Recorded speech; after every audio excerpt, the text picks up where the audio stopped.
ਤਾਂ ਇਸੇ ਵਿਚਾਲੇ ਇੱਕ ਹੋਰ ਵੱਡੀ ਖਬਰ ਸਾਹਮਣੇ ਆ ਰਹੀ ਹੈ। ਨਿੱਜਰ ਕਤਲकांड ਤੋਂ ਬਾਅਦ ਕੈਨੇਡਾ ਵਿੱਚ ਇੱਕ ਹੋਰ ਵੱਡੀ ਵਾਰਦਾਤ ਵਾਪਰੀ ਹੈ। ਕੈਨੇਡਾ ਵਿੱਚ ਇੱਕ ਹੋਰ ਗੈਂਗਸਟਰ ਸੁੱਖਾ ਦੁਣੇਕੇ ਦਾ ਕਤਲ ਕਰ ਦਿੱਤਾ ਗਿਆ। ਗੋਲੀਆਂ ਮਾਰ ਕੇ ਇਸ ਨੂੰ ਮੌਤ ਦੇ ਘਾਟ ਉਤਾਰ ਦਿੱਤਾ ਗਿਆ। ਅਤੇ ਦੱਸ ਦਈਏ ਕਿ ਨਿੱਜਰ ਤੋਂ ਬਾਅਦ ਇਹ ਦੂਜਾ ਵੱਡਾ ਕਤਲकांड ਵੱਡੀ ਵਾਰਦਾਤ ਕੈਨੇਡਾ ਵਿੱਚ ਵਾਪਰੀ ਹੈ। ਤੇ ਕੈਨੇਡਾ ਵਿੱਚ ਗੈਂਗਸਟਰ ਸੁੱਖਾ ਦੁਣੇਕੇ ਦਾ ਕਤਲ ਕਰ ਦਿੱਤਾ ਗਿਆ। ਮੋਗਾ ਨਾਲ ਸੰਬੰਧਿਤ ਹੈ। ਮੋਗਾ ਦੇ ਦੁਣੇਕੇ ਕਲਾ ਨਾਲ ਸੰਬੰਧਿਤ ਇਹ ਤੇ 2017 ਵਿੱਚ ਕੈਨੇਡਾ ਗਿਆ ਸੀ। ਪੰਜਾਬ ਛੱਡ ਕੇ ਜਾਲੀ ਪਾਸਪੋਰਟ ਤੇ ਗਿਆ ਸੀ ਤੇ ਪੰਜਾਬ ਤੋਂ ਫਰਾਰ ਹੋ ਕੇ ਇਹ ਗੈਂਗਸਟਰ ਸੁੱਖਾ ਦੁਣੇਕੇ ਕੈਨੇਡਾ ਗਿਆ ਸੀ। ਇੱਥੇ ਦੱਸਦੇ ਕਿ NIA ਨੇ ਬੀਤੇ ਦਿਨ ਇੱਕ 11 ਗੈਂਗਸਟਰਾਂ ਦੀ ਅੱਤਵਾਦੀਆਂ ਦੀ ਲਿਸਟ ਜਾਰੀ ਕੀਤੀ ਸੀ। ਉਸ ਦੇ ਵਿੱਚ ਵੀ ਇਸ ਦਾ ਨਾਂ ਹੈ ਤੇ ਇਸ ਦਾ ਨਾਂ ਉਹਨਾਂ ਨਾਲ ਸ਼ਾਮਲ ਹੈ ਜਿਵੇਂ ਗੋਲਡੀ ਬਰਾੜ, ਜਿਨ੍ਹਾਂ ਦਾ ਨਾਂ ਸਿੱਧੂ ਮੂਸੇਵਾਲਾ ਕਤਲकांड ਵਿੱਚ ਸ਼ਾਮਲ ਹੈ, ਜਿਨ੍ਹਾਂ ਨੂੰ ਮਾਸਟਰਮਾਈਂਡ ਸਿੱਧੂ ਮੂਸੇਵਾਲਾ ਕਤਲकांड ਦਾ ਕਿਹਾ ਜਾਂਦਾ ਹੈ। ਦਹਾਕੇ ਦੇ ਸਭ ਤੋਂ ਵੱਡੇ ਕਤਲकांड ਦਾ ਮਾਸਟਰਮਾਈਂਡ ਗੋਲਡੀ ਬਰਾੜ ਦਾ ਨਾਮ ਵੀ ਉਸ ਲਿਸਟ ਵਿੱਚ ਸ਼ਾਮਲ ਹੈ। ਅਨਮੋਲ ਬਿਸ਼ਨੋਈ ਦਾ ਨਾਮ ਵੀ ਉਸ ਲਿਸਟ ਵਿੱਚ ਸ਼ਾਮਲ ਹੈ ਤੇ ਸੁੱਖਾ ਦੁਣੇਕੇ ਦਾ ਨਾਮ ਵੀ ਉਸ ਲਿਸਟ ਵਿੱਚ ਸ਼ਾਮਲ ਸੀ। ਤੇ ਅੱਜ ਕਤਲ ਇਸ ਦਾ ਕਰ ਦਿੱਤਾ ਗਿਆ। ਜੋ ਸ਼ੁਰੂਆਤੀ ਜਾਂਚ ਹੋਈ ਹੈ ਹੁਣ ਤੱਕ ਉਸ ਦੇ ਵਿੱਚ ਸਾਹਮਣੇ ਆਇਆ ਕਿ ਵਿਨੀਪੈਗ ਵਿੱਚ ਇਸ ਤੇ ਫਾਇਰਿੰਗ ਕੀਤੀ ਗਈ। 15 ਰਾਉਂਡ ਇਸ ਤੇ ਫਾਇਰਿੰਗ ਕੀਤੀ ਗਈ ਤੇ ਮੌਕੇ ਤੇ ਹੀ ਇਸ ਦੀ ਮੌਤ ਹੋ ਗਈ ਤੇ ਉਹਨਾਂ 41 ਅੱਤਵਾਦੀਆਂ ਦੀ ਲਿਸਟ ਵਿੱਚ ਇਸ ਦਾ ਨਾਂ ਸ਼ਾਮਲ ਸੀ। NIA ਨੇ ਜੋ 11 ਗੈਂਗਸਟਰਾਂ ਦੀ ਜੋ ਲਿਸਟ ਸੀ ਉਹ ਜਾਰੀ ਕੀਤੀ ਸੀ, ਉਸ ਦੇ ਵਿੱਚ ਵੀ ਇਸ ਦਾ ਨਾਂ ਸੀ। ਸਾਡੇ ਨਾਲ ਸਾਡੇ ਸਹਿਯੋਗੀ ਸਾਹਿਲ ਜੁੜੇ ਹੋਏ ਨੇ। ਸਾਹਿਲ, ਕਿਸ ਤਰ੍ਹਾਂ ਵੇਖਿਆ ਜਾਵੇ ਨਿੱਜਰ ਕਤਲकांड ਤੋਂ ਬਾਅਦ ਇਹ ਦੂਜਾ ਕਤਲ ਕੈਨੇਡਾ ਵਿੱਚ, ਉਹ ਵੀ ਉਸ ਸਮੇਂ ਤੇ ਜਦੋਂ ਪਹਿਲਾਂ ਹੀ ਵਿਵਾਦ ਚੱਲ ਰਿਹਾ ਤੇ NIA ਵੱਲੋਂ ਬੀਤੇ ਦਿਨ ਹੀ ਲਿਸਟ ਜਾਰੀ ਕੀਤੀ ਗਈ, ਉਸ ਦੇ ਵਿੱਚ ਸੁੱਖਾ ਦੁਣੇਕੇ ਦਾ ਨਾਂ ਸੀ ਜੀ।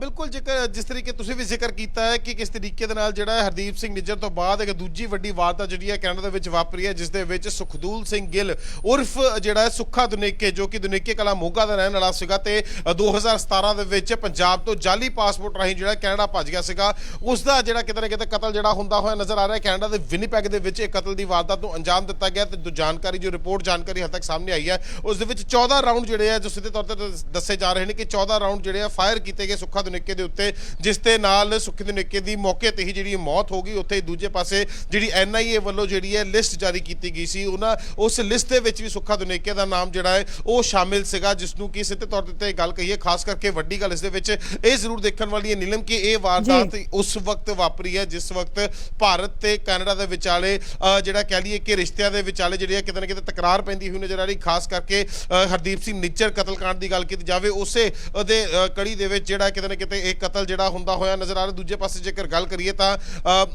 ਅਰਸ਼ਦੀਪ ਡੱਲਾ ਜਿਹਨੂੰ ਕਿਹਾ ਜਾਂਦਾ ਉਸ ਦਾ ਰਾਈਟ ਹੈਂਡ ਮੰਨਿਆ ਜਾਂਦਾ ਸੀਗਾ ਸੁੱਖਾ ਦੁਨੇਕੇ ਤੇ ਉਸ ਦਾ ਜਿਸ ਦਾ ਕਤਲ ਜਿਹੜਾ ਇਸ ਵਕਤ ਕੈਨੇਡਾ ਦੇ ਵਿਨੀਪੈਗ ਦੇ ਵਿੱਚ ਕੀਤਾ ਗਿਆ। ਸੋ ਵੱਡੀ ਵਾਰਦਾਤ ਜਿਹੜੀ ਹੈ ਉਹ ਜਿਹੜੀ ਹੁਣ ਵਾਪਰਦੀ ਹੋਈ ਜਿਹੜੀ ਹੈ ਕੈਨੇਡਾ ਦੇ ਵਿੱਚ ਵੀ ਨਜ਼ਰ ਆਈ ਹੈ ਤੇ ਖਾਸ ਕਰਕੇ ਜੇਕਰ ਗੱਲ ਕਰੀਏ ਉਸ ਸਮੇਂ ਦੇ ਵਿੱਚ ਵਾਰਦਾਤ ਵਾਪਰੀ ਹੈ ਜਿਸ ਵਕਤ ਕੈਨੇਡਾ ਦੇ ਭਾਰਤ ਦੇ ਵਿਚਾਲੇ ਜਿਹੜਾ ਹੈ ਉਹ ਹਾਲਾਤ ਜਿਹੜੇ ਨੇ ਉਹ ਸਹੀ ਨਹੀਂ ਚੱਲ ਰਹੇ ਨੇ ਤੇ ਅੱਗੇ ਜਿਹੜਾ ਹਰਦੀਪ ਸਿੰਘ ਨਿੱਜਰ ਦੇ ਕਤਲ ਤੋਂ ਬਾਅਦ ਜਿਹੜਾ ਇਹ ਮਾਮਲਾ ਜਿਹੜਾ ਉੱਠਦਾ ਹੋਇਆ ਨਜ਼ਰ ਆ ਰਿਹਾ ਕਿ ਜਦੋਂ ਭਾਰਤ ਵੱਲੋਂ ਜਿਹੜਾ ਹੈ ਸਿੱਧੇ ਤੌਰ ਤੇ ਇਹ ਗੱਲ ਆਖੀ ਗਈ ਸੀ ਕਿ ਕੈਨੇਡਾ ਦੇ ਵਿੱਚ ਜਿਹੜੇ ਖਾਲਿਸਤਾਨੀ ਐਕਟਿਵਿਸਟ ਨੇ ਜਾਂ ਫਿਰ ਐਂਟੀ ਇੰਡੀਆ ਐਕਟਿਵਿਸਟ ਨੇ ਜੋ ਕਿ ਕੈਨੇਡਾ ਦੇ ਵਿੱਚ ਪਨਾਹ ਲੈ ਕੇ ਬੈਠੇ ਹੋਏ ਨੇ। ਸੋ ਅਜਿਹੀਆਂ ਲਗਾਤਾਰ ਜਿਹੜੀਆਂ ਗੱਲਾਂ ਜਿਹੜੀਆਂ ਲਗਾਤਾਰ ਜਿਹੜੇ ਆ ਵਾਦ ਵਿਵਾਦ ਜਿਹੜਾ ਭਾਰਤ ਤੇ ਕੈਨੇਡਾ ਵਿਚਾਲੇ ਚੱਲ ਰਿਹਾ ਸੀਗਾ ਉਸ ਦੇ ਵਿੱਚ ਜਿਹੜਾ ਇਹ ਵੱਡੀ ਜਿਹੜੀ ਹੈ ਖਬਰ ਮੰਨੀ ਜਾ ਰਹੀ ਹੈ ਸੁੱਖਾ ਦੁਨੇਕੇ ਦਾ ਜਿਹੜਾ ਕਤਲ ਹੋਣਾ ਇਹ ਆਪਣੇ ਆਪ ਦੇ ਵਿੱਚ ਕਈ ਵੱਡੇ ਸਵਾਲ ਜਿਹੜੇ ਇਸ ਵਕਤ ਜ਼ਰੂਰ ਖੜੇ ਕਰ ਰਿਹਾ। ਜਿਵੇਂ ਅਰਸ਼ਦੀਪ ਡੱਲਾ ਦਾ ਰਾਈਟ ਹੈਂਡ ਵੀ ਇਸ ਨੂੰ ਕਿਹਾ ਜਾਂਦਾ, ਅਰਸ਼ਦੀਪ ਡੱਲਾ ਵੀ ਮੋਗਾ ਨਾਲ ਸੰਬੰਧਿਤ ਤੇ ਇਹ ਵੀ ਮੋਗਾ ਨਾਲ ਸੰਬੰਧਿਤ ਤੇ ਨਾਲ ਹੀ ਇਹਨਾਂ ਦੀ ਜਿਵੇਂ ਸ਼ੁਰੂਆਤ ਹੋਈ ਹੈ। ਸਾਹਿਲ, ਕੀ ਇੱਥੇ ਜੋ ਫਾਇਰਿੰਗ ਹੋਈ ਹੈ ਉਸ ਨੂੰ ਗੈਂਗ ਵਾਰ ਦੇ ਨਾਲ ਜੋੜਿਆ ਜਾ ਸਕਦਾ ਹੈ ਕਿਉਂਕਿ ਕੈਨੇਡਾ ਵਿੱਚ ਅਕਸਰ ਵੇਖਿਆ ਜਾਂਦਾ ਹੈ ਕਿ ਗੈਂਗ ਵਾਰ ਵੀ ਹੁੰਦੀਆਂ ਨੇ। बिल्कुल जेकर गल करिए हाले जी कैनेडा पुलिस इस बाबत जी पूरी छानबीन जी लगातार करती हुई नज़र आ रही है। हो सकता है कि गैंग वॉर का भी नतीजा हो क्योंकि कैनेडा के जिस तरीके तुसीं भी जिक्र किया है कि अक्सर गैंग वॉर दी खबरां जिहड़ियां ने लगातार सामने आउंदी रहिंदियां ने, पर जिस तरीके दे नाल जो जिहड़ा सुक्खा दुनेके का कतल दस्सिया जा रहा है उस दे विच हाले जी कैनेडा पुलिस लगातार जांच करती हुई नज़र आ रही है। सब तो वड्डी गल यह है कि NIA वालों इसनूं कैटेगरी ए दा गैंगस्टर जिहड़ा घोषित किया गया सीगा ते 41 गैंगस्टर्स की जिहड़ी लिस्ट जिहड़ी है NIA वालों जिहड़ी ਜਾਰੀ ਕੀਤੀ ਗਈ ਸੀ ਉਸ ਲਿਸਟ ਦੇ ਵਿੱਚ ਵੀ ਜਿਹੜਾ ਇਹਦਾ ਨਾਮ ਸ਼ਾਮਿਲ ਸੀਗਾ, ਜਿੱਥੇ ਬੀਤੇ ਦਿਨ 11 ਗੈਂਗਸਟਰਸ ਦੀ ਲਿਸਟ ਜਿਹੜੀ ਹੈ ਐਨਆਈਏ ਵੱਲੋਂ ਦੁਬਾਰਾ ਤੋਂ ਜਾਰੀ ਕੀਤੀ ਗਈ ਸੀਗੀ। ਉਸ ਲਿਸਟ ਦੇ ਵਿੱਚ ਵੀ ਜਿਹੜਾ ਸੁੱਖਾ ਧਨੇਕੇ ਦਾ ਨਾਮ ਜਿਹੜਾ ਉਹ ਸ਼ਾਮਿਲ ਸੀਗਾ, ਖਾਸ ਕਰਕੇ ਗੋਲਡੀ ਬਰਾੜ ਦਾ ਜਿੱਥੇ ਜ਼ਿਕਰ ਕੀਤਾ ਜਾਂਦਾ ਉਸੇ ਲਿਸਟ ਦੇ ਵਿੱਚ, ਜਿਸ ਲਿਸਟ ਦੇ ਵਿੱਚ ਗੋਲਡੀ ਬਰਾੜ ਦਾ ਨਾਮ ਟੌਪ ਮੋਸਟ ਵੋਟਡ ਦੇ ਵਿੱਚ ਸੀਗਾ, ਉਸੇ ਲਿਸਟ ਦੇ ਵਿੱਚ ਸੁੱਖਾ ਧਨੇਕੇ ਦਾ ਨਾਮ ਵੀ ਜਿਹੜਾ ਹੈ ਉਹ ਸ਼ਾਮਿਲ ਸੀਗਾ। ਸੋ ਕਿਤੇ ਨਾ ਕਿਤੇ ਜਿਹੜਾ ਦੇਖਿਆ ਜਾ ਰਿਹਾ ਇਸ ਚੀਜ਼ ਨੂੰ ਹਰ ਐਂਗਲ ਤੋਂ ਜਿਹੜੀ ਹੈ ਕੈਨੇਡੀਅਨ ਪੁਲਿਸ ਜਿਹੜੀ ਹੈ ਉਹ ਜਾਂਚ ਕਰਦੀ ਹੋਈ ਨਜ਼ਰ ਆ ਰਹੀ ਹੈ ਤੇ ਆਉਣ ਵਾਲੇ ਸਮੇਂ ਦੇ ਵਿੱਚ ਉਸ ਜਾਂਚ ਦਾ ਕੀ ਸਿੱਟਾ ਨਿਕਲੇਗਾ, ਕੀ ਇਹ ਗੈਂਗ ਵਾਰ ਸੀ ਜਾਂ ਕਤਲ ਕਿਸਨੇ ਕੀਤਾ, ਇਹ ਜਿਹੜਾ ਹੁਣ ਕੁਝ ਜਿਹੜਾ ਇਨਵੈਸਟੀਗੇਸ਼ਨ ਦਾ ਵਿਸ਼ਾ ਹੈ ਤੇ ਇਨਵੈਸਟੀਗੇਸ਼ਨ ਤੋਂ ਬਾਅਦ ਜਿਹੜੀ ਕੈਨੇਡਾ ਤੋਂ ਜੋ ਵੀ ਰਿਪੋਰਟਸ ਆਉਣਗੀਆਂ ਉਸ ਤੋਂ ਬਾਅਦ ਇਹ ਦੱਸਣਾ ਜਿਹੜਾ ਸਹੀ ਹੋਏਗਾ ਕਿ ਇਹ ਗੈਂਗ ਵਾਰ ਸੀ ਜਾਂ ਫਿਰ ਕੁਝ ਹੋਰ। ਜੀ ਸਰ, ਸੁੱਖਾ ਧਨੇਕੇ ਦਾ ਸੰਬੰਧ ਇੱਥੇ ਜੇ ਭਾਰਤ ਦੀ ਗੱਲ ਕੀਤੀ ਜਾਵੇ ਤਾਂ ਦਵਿੰਦਰ ਬੰਬੀਹਾ ਗੈਂਗ ਦੇ ਨਾਲ ਵੀ ਸੀ ਤੇ ਇਸ ਤੋਂ ਇਲਾਵਾ ਉੱਥੇ ਵੀ ਅਰਸ਼ ਡੱਲਾ ਨਾਲ ਇਸ ਦਾ ਸੰਬੰਧ, ਰਾਈਟ ਹੈਂਡ ਜਿਵੇਂ ਤੁਸੀਂ ਵੀ ਜ਼ਿਕਰ ਕੀਤਾ। ਤੇ ਲਗਾਤਾਰ ਜਦੋਂ ਇਹ ਗਤੀਵਿਧੀਆਂ ਹੋ ਰਹੀਆਂ ਸਨ ਕਿ ਉੱਥੇ ਕੋਈ ਕਾਰਵਾਈ ਨਹੀਂ ਹੋ ਰਹੀ ਸੀ, ਐਨਆਈਏ ਵੱਲੋਂ ਤਾਂ ਲਗਾਤਾਰ ਭਾਲ ਇਹਨਾਂ ਦੀ ਕੀਤੀ ਜਾ ਰਹੀ ਸੀ। ਬਿਲਕੁਲ, ਜੇਕਰ ਗੱਲ ਕਰੀਏ ਤਾਂ ਜਿਹੜੀ ਕਾਰਵਾਈ ਦਾ ਜ਼ਿਕਰ ਤੁਸੀਂ ਕੀਤਾ ਉਸ ਤੇ ਕਾਰਵਾਈ ਦੀ ਜੇਕਰ ਗੱਲ ਕੀਤੀ ਜਾਵੇ ਤਾਂ ਉਸੇ ਕਾਰਵਾਈ ਦਾ ਸਵਾਲ ਜਿਹੜਾ ਹੈ ਉਹ ਭਾਰਤ ਵੱਲੋਂ ਜਿਹੜਾ ਲਗਾਤਾਰ ਕੈਨੇਡਾ ਦੇ ਉੱਤੇ ਚੱਕਿਆ ਜਾ ਰਿਹਾ ਸੀਗਾ। ਉਸੇ ਕਾਰਵਾਈ ਕਰਕੇ ਜਿਹੜਾ ਕਹਿ ਲਈਏ ਕਿ ਭਾਰਤ ਤੇ ਕੈਨੇਡਾ ਵਿਚਾਲੇ ਜਿਹੜਾ ਉਹ ਵਿਵਾਦ ਬਣਦਾ ਹੋਇਆ ਨਜ਼ਰ ਆਇਆ, ਕਿਉਂਕਿ ਜਦੋਂ ਕੈਨੇਡਾ ਦੇ ਪ੍ਰਧਾਨ ਮੰਤਰੀ ਜਸਟਿਨ ਟਰੂਡੋ ਭਾਰਤ ਆਏ ਸੀਗੇ G20 ਦੇ ਲਈ, ਉਸ ਵਕਤ ਜਿਹੜਾ ਹੈ ਇਹ ਗੱਲ ਜ਼ਰੂਰ ਚੱਕੀ ਗਈ ਸੀ ਕਿ ਜਿਹੜੇ ਐਂਟੀ ਇੰਡੀਆ ਜਿਹੜੀ ਗਤੀਵਿਧੀਆਂ ਨੂੰ ਅੰਜਾਮ ਦੇ ਰਹੇ ਨੇ ਜਾਂ ਫਿਰ ਕੈਨੇਡਾ ਦੇ ਵਿੱਚ ਲੁੱਕ ਕੇ ਭਾਰਤ ਦੇ ਵਿੱਚ ਜਿਹੜਾ ਐਕਸਟੋਰਸ਼ਨ ਜਾਂ ਫਿਰ ਕਹਿ ਲਈਏ ਕਿ ਜਿਹੜੀਆਂ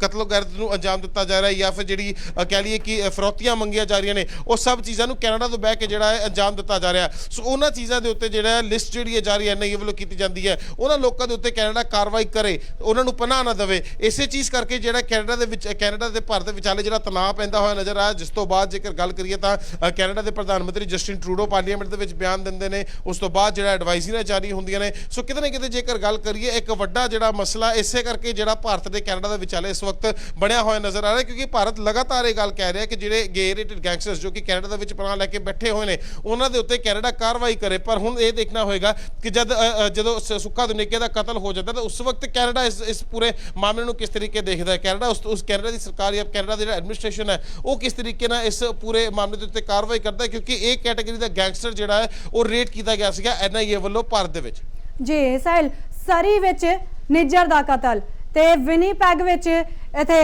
ਸੁੱਖਾ ਧਨੇਕੇ ਦਾ ਕਤਲ ਤੇ ਇਸ ਤੋਂ ਪਹਿਲਾਂ ਯੂਕੇ ਵਿੱਚ ਵੇਖਿਆ ਗਿਆ ਸੀ ਤੇ ਪਾਕਿਸਤਾਨ ਵਿੱਚ, ਤੇ ਲਗਾਤਾਰ ਪਿਛਲੇ ਕੁਝ ਸਮੇਂ ਤੋਂ ਵੇਖਿਆ ਜਾ ਰਿਹਾ ਹੈ ਕਿ ਇਸ ਤਰ੍ਹਾਂ ਕਤਲ ਕਰ ਦਿੱਤਾ ਜਾਂਦਾ ਜਾਂ ਫਿਰ ਜੋ ਹੈ ਪਤਾ ਹੀ ਨਹੀਂ ਲੱਗ ਰਿਹਾ ਕਿ ਕਿਸ ਤਰ੍ਹਾਂ ਮੌਤ ਹੋ ਰਹੀ ਹੈ। ਇਹ ਕੀ ਕਨੈਕਸ਼ਨ ਆਪਸ ਵਿੱਚ ਬਣ ਰਿਹਾ ਹੈ? ਦੇਖੋ ਨੀਲਮ, ਇਸ ਬਾਬਤ ਜਿਹੜਾ ਕੁਝ ਵੀ ਕਹਿਣਾ ਜਿਹੜਾ ਬੇहद ਜਲਦਬਾਜ਼ੀ ਹੋਏਗੀ, ਕਿਉਂਕਿ ਜੇਕਰ ਹਰਦੀਪ ਨਿੱਜਰ ਦੀ ਗੱਲ ਕੀਤੀ ਜਾਵੇ ਤਾਂ ਜਦੋਂ ਹਰਦੀਪ ਨਿੱਜਰ ਦਾ ਕੈਨੇਡਾ ਦੇ ਵਿੱਚ ਕਤਲ ਹੋਇਆ ਸੀਗਾ, ਉਸ ਕਤਲ ਤੋਂ ਬਾਅਦ ਲਗਾਤਾਰ ਕੈਨੇਡਾ ਪੁਲਿਸ ਜਿਹੜੀ ਹੈ ਉਹ ਹਰਦੀਪ ਨਿੱਜਰ ਦਾ ਇਸ ਕਤਲ ਨੂੰ ਹਰ ਐਂਗਲ ਤੋਂ ਜਿਹੜੀ ਹੈ ਜਾਂਚ ਕਰਨ ਦੀ ਕੋਸ਼ਿਸ਼ ਜਿਹੜੀ ਹੈ ਉਹ ਕਰਦੀ ਹੋਈ ਨਜ਼ਰ ਆ ਰਹੀ ਹੈ, ਜਿਸ ਕਰਕੇ ਸ਼ਾਇਦ ਜਸਟਿਨ ਟਰੂਡੋ ਨੇ ਕਿਤੇ ਨਾ ਕਿਤੇ ਭਾਰਤੀ ਏਜੰਸੀਆਂ ਦੇ ਉੱਤੇ ਜਿਹੜਾ, ਕਿਉਂਕਿ ਜੋ ਬਿਆਨ ਪਾਰਲੀਮੈਂਟ ਦੇ ਵਿੱਚ ਦਿੱਤਾ ਗਿਆ ਸੀਗਾ ਕਿ ਰਿਪੋਰਟਸ ਆ ਰਹੀਆਂ ਨੇ ਕਿ ਭਾਰਤੀ ਏਜੰਸੀਆਂ ਵੱਲੋਂ ਇਹ ਕਤਲ ਜਿਹੜੇ ਨੇ ਉਹ ਕੀਤੇ ਜਾ ਰਹੇ ਨੇ, ਸੋ ਉਸ ਨੂੰ ਲੈ ਕੇ ਵੀ ਜਿਹੜਾ ਕਿਤੇ ਨਾ ਕਿਤੇ ਜਾਂਚ ਜਿਹੜੀ ਹੈ ਉਹ ਲਗਾਤਾਰ ਹੱਲੇ ਵੀ ਜਾਰੀ ਹੈ। ਹੋ ਸਕਦਾ ਹੈ ਕਿ ਇੱਕ ਕਨੈਕਸ਼ਨ ਜਿੱਥੇ ਤੁਸੀਂ ਜ਼ਿਕਰ ਕੀਤਾ ਕਿ ਹੋ ਸਕਦਾ ਇਹਨਾਂ ਚਾਰਾਂ ਕਤਲਾਂ ਦੇ ਵਿੱਚ ਭਾਵੇਂ ਯੂਕੇ 'ਚ ਹੋਇਆ ਹੋਵੇ, ਭਾਵੇਂ ਪਾਕਿਸਤਾਨ 'ਚ ਹੋਇਆ ਹੋਵੇ ਜਾਂ ਫਿਰ ਕੈਨੇਡਾ 'ਚ ਜਿਹੜੇ 2 ਕਤਲ ਹੋਏ ਨੇ, ਕਿ ਇਹਨਾਂ ਦੇ ਵਿੱਚ ਕੋਈ ਆਪਸੀ ਸੰਬੰਧ ਤਾਂ ਨਹੀਂ। ਸੋ ਕਿਤੇ ਨਾ ਕਿਤੇ ਜੇਕਰ ਗੱਲ ਕਰੀਏ ਹਰ ਇੱਕ ਮੁਲਕ ਦੀ ਪੁਲਿਸ ਜਿਹੜੀ ਹੈ ਉਹ ਇਹਨਾਂ ਹਰ ਇੱਕ ਐਂਗਲਸ ਦੇ ਉੱਤੇ ਜਿਹੜੀ ਹੈ ਜਾਂਚ ਕਰਦੀ ਹੋਈ ਨਜ਼ਰ ਆ ਰਹੀ ਹੈ, ਪਰ ਹਾਲੇ ਤੱਕ ਇਸ ਦਾ ਜਿਹੜਾ ਜਾਂਚ ਦੇ ਸਿੱਟੇ ਜਿਹੜੇ ਨੇ ਉਹ ਕਿਤੇ ਨਾ ਕਿਤੇ ਬਾਹਰ ਨਹੀਂ ਆਉਂਦੇ ਹੋਏ ਨਜ਼ਰ ਆਏ, ਕਿਉਂਕਿ ਕਿਤੇ ਨਾ ਕਿਤੇ ਇਹਨੂੰ ਗੈਂਗ ਵਾਰ ਦੀ ਨਜ਼ਰ ਨਾਲ ਦੇਖਿਆ ਜਾ ਰਿਹਾ, ਕਿਤੇ ਨਾ ਕਿਤੇ ਦੂਜੇ ਪਾਸੇ ਜੇਕਰ ਗੱਲ ਕੀਤੀ ਜਾਵੇ ਤਾਂ ਕੈਨੇਡਾ ਦੀ ਪਾਰਲੀਮੈਂਟ ਦੇ ਵਿੱਚੋਂ ਪ੍ਰਧਾਨ ਮੰਤਰੀ ਜਸਟਿਨ ਟਰੂਡੋ ਦਾ ਬਿਆਨ ਸਾਹਮਣੇ ਆਉਂਦਾ। ਸੋ ਕਿਤੇ ਨਾ ਕਿਤੇ ਜੇਕਰ ਗੱਲ ਕਰੀਏ ਹਰ ਇੱਕ ਪਾਸੇ ਜਿਹੜੀ ਅਲੱਗ-ਅਲੱਗ ਜਿਹੜੀ ਹੈ ਹਾਲੇ ਇਨਵੈਸਟੀਗੇਸ਼ਨ ਚੱਲ ਰਹੀਆਂ ਨੇ। ਸੋ ਜਿਸ ਵਕਤ ਵੀ ਇਨਵੈਸਟੀਗੇਸ਼ਨ ਦੀ ਰਿਪੋਰਟ ਸਾਹਮਣੇ ਆਉਣਗੀਆਂ ਉਸ ਤੋਂ ਬਾਅਦ ਹੀ ਕਿਤੇ ਨਾ ਕਿਤੇ ਇਸ ਦਾ ਤੱਥ ਕੱਢਿਆ ਜਾ ਸਕਦਾ ਹੈ ਕਿ ਕੀ ਇਹ ਸਾਰੇ ਇੱਕੋ ਹੀ ਜਿਹੜੇ ਕੜੀ ਦੇ ਵਿੱਚ ਕਤਲ ਹੋਏ ਨੇ ਜਾਂ ਫਿਰ ਇਹ ਹਰ ਇੱਕ ਕਤਲ ਦਾ ਕੋਈ ਅਲੱਗ-ਅਲੱਗ ਮਕਸਦ ਸੀ। ਬਿਲਕੁਲ ਸਾਹਿਲ, ਪੰਜਵੜ ਦੇ ਕਤਲ ਤੋਂ ਬਾਅਦ ਪਾਕਿਸਤਾਨ ਨੇ ਇਲਜ਼ਾਮ ਲਗਾਇਆ ਸੀ ਭਾਰਤ ਤੇ ਕਿ ਭਾਰਤ ਜ਼ਿੰਮੇਵਾਰ ਹੈ, ਤੇ ਉਸ ਤੋਂ ਬਾਅਦ ਹੁਣ ਕੈਨੇਡਾ ਅਜਿਹਾ ਦੂਜਾ ਦੇਸ਼ ਹੈ ਜਿਸ ਨੇ ਭਾਰਤ ਤੇ ਇਸ ਤਰ੍ਹਾਂ ਦੇ ਇਲਜ਼ਾਮ ਲਗਾਏ ਕਿ ਇਸ ਤਰ੍ਹਾਂ ਕਤਲ ਦੀਆਂ ਵਾਰਦਾਤਾਂ ਨੂੰ ਅੰਜਾਮ ਦਿੱਤਾ ਜਾ ਰਿਹਾ ਹੈ। ਉਥੇ ਯੂਕੇ ਵਿੱਚ ਅਵਤਾਰ ਸਿੰਘ ਖੰਡਾ ਦੀ ਮੌਤ ਦਾ ਤਾਂ ਪਤਾ ਹੀ ਨਹੀਂ ਲੱਗਿਆ, ਭੇਤ ਭਰੇ ਹਾਲਾਤਾਂ ਵਿੱਚੋਂ ਮੌਤ ਹੋਈ। ਤਾਂ ਇਹ ਪੂਰੇ ਸਾਰੇ ਮਾਮਲਿਆਂ ਦੀ ਜਾਂਚ ਚੱਲ ਰਹੀ ਹੈ ਤੇ ਕੁਝ ਜੋ ਸ਼ੁਰੂਆਤੀ ਜਾਂਚ ਵਿੱਚ ਇਹ ਵੀ ਸਾਹਮਣੇ ਆਇਆ ਹੈ ਕਿ ਆਪਸੀ ਜੋ ਗੈਂਗਸ ਬਣ ਗਏ ਨੇ ਇਹਨਾਂ ਵਿੱਚ ਉਹ ਵੀ ਭਿੜਦੇ ਹੋਏ ਕਿਤੇ ਨਾ ਕਿਤੇ ਨਜ਼ਰ ਆ ਰਹੇ ਨੇ। ਤੇ ਹੁਣ ਜਿਵੇਂ ਬਿਆਨਬਾਜ਼ੀ ਜਦੋਂ ਕੈਨੇਡਾ ਦੀ ਸੰਸਦ ਵਿੱਚ ਹਾਊਸ ਆਫ ਕਾਮਨਸ ਵਿੱਚ ਹੋਈ ਤਾਂ ਉਸ ਤੋਂ ਬਾਅਦ ਲਗਾਤਾਰ ਇਹ ਮਾਮਲਾ ਭਖਦਾ ਜਾ ਰਿਹਾ ਤੇ ਉਸੇ ਵਿਚਾਲੇ ਇੱਥੇ ਅੱਜ जो है ए कैटेगरी गैंगस्टर का कतल कर दिता जाता है। जी साहिल, फिलहाल तमाम जानकारी के लिए बहुत बहुत शुक्रिया।